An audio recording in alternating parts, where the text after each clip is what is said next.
بسم اللہ الرحمن الرحیم۔ شروع اللہ کے نام سے جو بڑا مہربان اور رحم کرنے والا ہے۔ امام علی علیہ السلام کی خدمت میں ایک شخص آ کے کہنے لگا، یا علی، مرد کی کمزور اور بے ظرف ہونے کی پہچان کیا ہے؟ تو امام علی علیہ السلام نے فرمایا، مرد کے کمزور اور بے ظرف ہونے کی پہچان یہ ہے کہ وہ اپنی بیوی کو دبا کے رکھے گا۔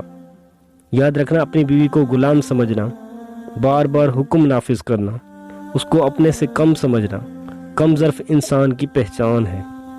حضرت علی رضی اللہ تعالیٰ عنہ فرماتے ہیں، میں نے اللہ کے رسول سے سنا ہے کہ روز محشر مرد کے لیے سب سے سخت حساب وہ ہوگا جب اللہ ہر مرد کے سامنے اس کی بیوی کو پیش کرے گا اور اس سے پوچھا جائے گا کہ تمہارے شوہر نے زندگی میں تم پر ظلم تو نہیں کیا؟ اس وقت مرد تڑپتے رہیں گے۔